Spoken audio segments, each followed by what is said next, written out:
পুরীতে এসে নিরামিষ খাবার খেতে চাইছেন কিন্তু সকালবেলা লাইনে দাঁড়িয়ে কুপন করানোর কোনো ইচ্ছা নেই, তাহলে ইস্কনের এই প্রসাদ কিন্তু খেতেই পারেন। এখানে প্রসাদের থালা আপনাকে কাউন্টার থেকে নিজেকেই নিয়ে আসতে হবে। আর আমরা রাত্রে খেতে গিয়েছিলাম, আর রাত্রের খাবারের মধ্যে ছিল ভাত, ডাল, 2 রকমের সবজি, একটা সয়াবিন আলুর তরকারি আর একটা বিভিন্ন সবজি দিয়ে তরকারি। আর এদিকে রুটিও ছিল, যারা ভাত খেতে চাইবেন না তারা চাইলে রুটিও নিতে পারেন। আর সবজিগুলো একই ছিল। আর সকালবেলা এর সাথে একটা সবজি এক্সট্রা দেওয়া হয়, আর তার সাথে চাটনি এবং মিষ্টি কিংবা পায়েস থাকে।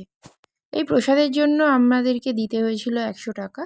আর এখানে যেহেতু সেলফ সার্ভিস, আপনাদেরকে খাবার পরে এই প্লেটগুলো নিয়ে গিয়ে এই সামনে যে জায়গাটা দেখছেন ওখানে নিজেকেই রেখে দিতে হবে। তার পাশেই ছিল বেসিন, হাত মুখ ধোয়ার জন্য জলের সুন্দর ব্যবস্থা আছে। আর সামনেই এই যে কাউন্টারটা দেখছেন, এখান থেকেই আপনাদেরকে খাবারের থালা নিয়ে আসতে হবে। কিন্তু এই একবারই নয়, ওনারা তারপরেও এই টেবিলে এসে আরও অনেকবার সার্ভ করছিলেন। মানে যতক্ষণ আপনি চাইবেন ততক্ষণ কিন্তু আপনি খাবার নিতে পারেন।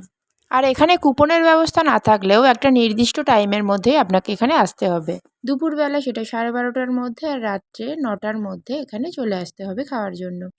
আলাদা করে কুপন করতে হবে না, কিন্তু এই টাইমের মধ্যে আসলেই হবে। এবারে আপনাদেরকে এখানকার লোকেশনটা জানিয়ে দিই। স্বর্গদ্বারে শ্রী চৈতন্যের যে স্ট্যাচুটা আছে ওখান থেকে ভিতরের দিকে যে রাস্তাটা একটা মন্দিরের দিকে চলে গেছে, আর একটা মহাশ্মশানের পাশ থেকে বাজারের দিকে চলে গেছে, ওই রাস্তাটা ধরেই কাকাতুয়ার মিষ্টির দোকান থেকে আরেকটু এগিয়ে এসে গৌরীয় মঠের ঠিক অপোজিটে ইস্কন। আর আজকের এই ছোট্ট ভিডিওটা আপনাদের কেমন লাগলো অবশ্যই কমেন্ট করে জানাবেন। ভালো লাগলে লাইক করে দেবেন, আর চ্যানেলে নতুন বন্ধু হলে চ্যানেলটা সাবস্ক্রাইব করতে ভুলবেন না আরও নতুন নতুন ভিডিও পাওয়ার জন্য। আজকের মতো ভিডিওটা এখানেই শেষ করছি। দেখা হবে খুব তাড়াতাড়ি পুরীর মন্দিরের একটা সুন্দর ভিডিও নিয়ে।